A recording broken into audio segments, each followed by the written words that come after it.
आपने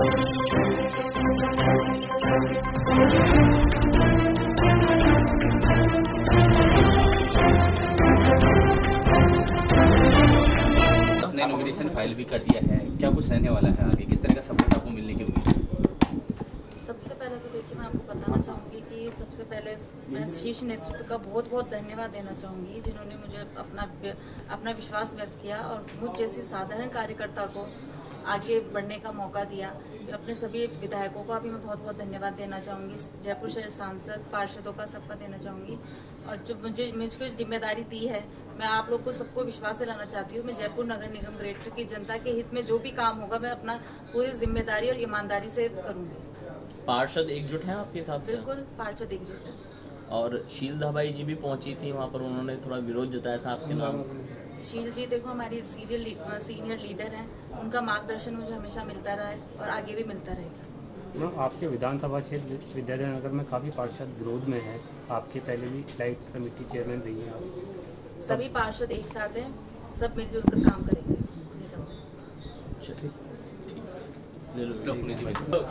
उपचुनाव हो रहे हैं, वैसे तो अपेक्षा नहीं थी लेकिन अब हो रहे हैं, तो आप लोगों की किस तरह की रणनीति है? हमारी रणनीति बताने लायक तो नहीं है, खैर आपको बताएंगे भी नहीं, लेकिन हमारी रणनीति इतनी फुल प्रूफ होगी कि निश्चित रूप से कांग्रेस को उसकी शिकस्त का हम एहसास पूर्ण रूपेण करा देंगे। वैसे पूर्ण बहुमत है, फिर बाड़ाबंदी की आवश्यकता क्यों पड़ी? हम हर अवसर का फायदा उठाते हैं।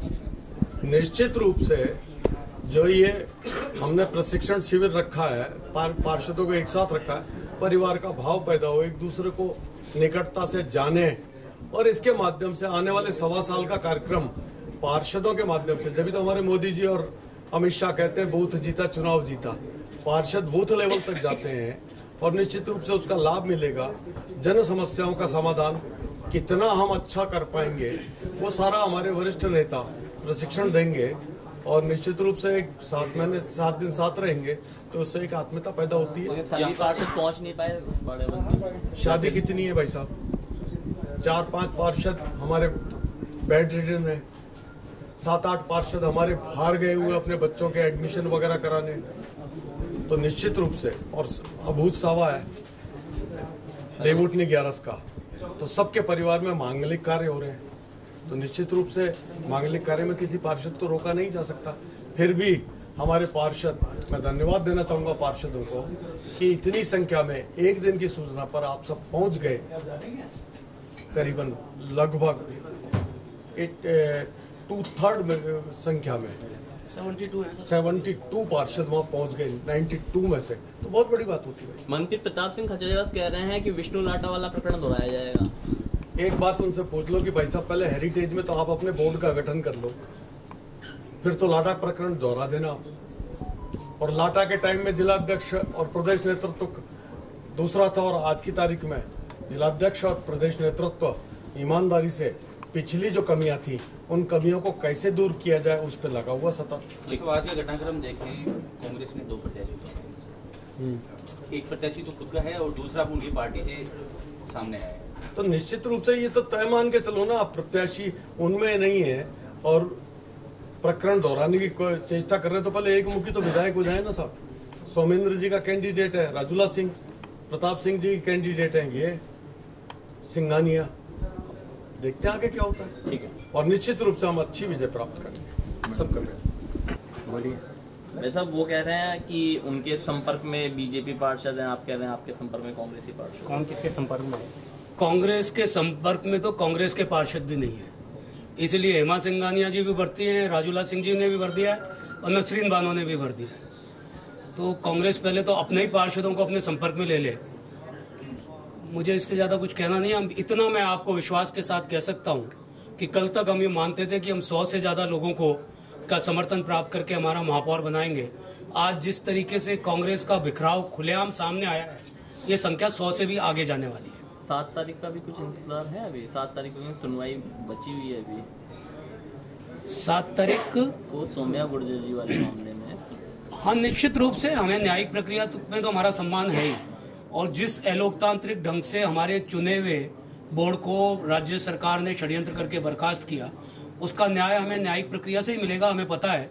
वो लड़ाई हम लड़ते रहेंगे, लेकिन हमारे सामने आज जो बात है वो चुनाव है, और चुनाव के अंदर महापौर के रूप में रश्मि सैनी जी को भारतीय जनता पार्टी ने अपना उम्मीदवार बनाया है।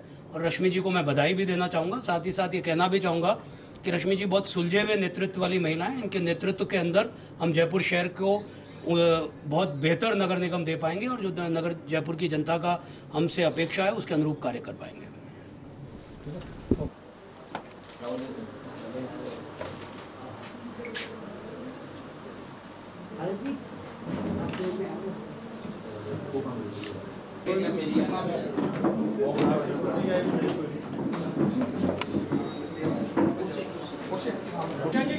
एक मिनट आप इधर आ जाओ।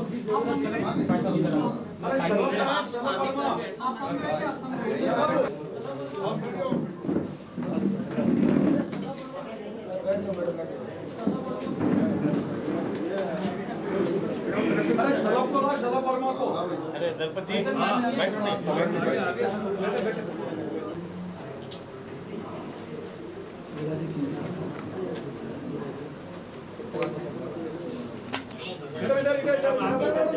बात करेंगे यार पुनीत तू मौके पे है। बहुत आखिरी बार निर्वाचन के लिए फिर रश्मि सैनी जाए। सभी पार्षद साथ हैं हमारे, ऐसा कोई भी बात नहीं, पूरा विश्वास।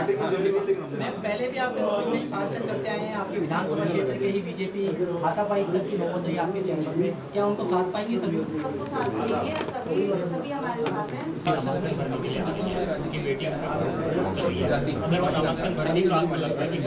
पार्टी ने मौका दिया है, सब सही है, सब ठीक है। तो मतलब साथ लेंगे आप? सबको साथ लेंगे, सब साथ में। कन्नौज जी, नामांकन की लड़की है आपकी ही साथी रहे, क्या कहेंगे, क्या कहीं समीकरण बिगड़ते हुए नजर नहीं आ रहे? सबसे पहले तो मैं रश्मि सैनी जी को बधाई देना चाहूँगा।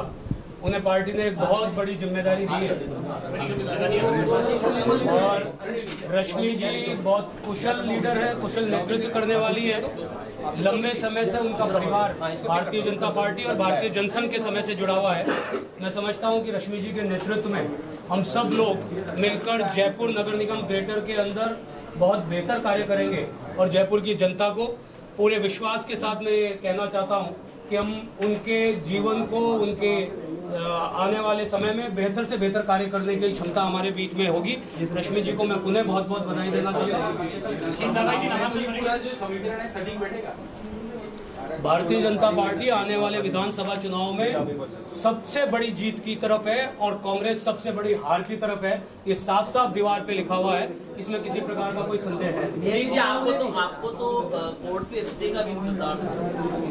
कोर्ट में हमारी लड़ाई न्याय की लड़ाई है। जिस ढंग से हमारे चुने हुए बोर्ड को अस्थिर करने की कोशिश कांग्रेस सरकार ने की थी, उसका विरोध हम निरंतर कर रहे हैं। हम हमारी लड़ाई कोर्ट में लड़ते रहेंगे, और ये साबित करेंगे कि कांग्रेस हमेशा लोकतांत्रिक तरीके से चुने हुए बोर्डों को, भारतीय जनता पार्टी के बोर्डों को गिराने की कोशिश करती रहेगी। क्या आपका 100 का आंकड़ा बता रहे थे, अब कहीं समीकरण तो बिगड़ेंगे नहीं? मुझे लगता है कि 100 के आंकड़े से और ज्यादा तेजी से वृद्धि होगी। जिस तरीके की सिर्फ टॉवल कांग्रेस में मची हुई है, मैं आज नाम तो डिस्क्लोज नहीं करना चाहूंगा, पर 15 से ज्यादा पार्षदों ने सीधे मुझसे संपर्क किया है।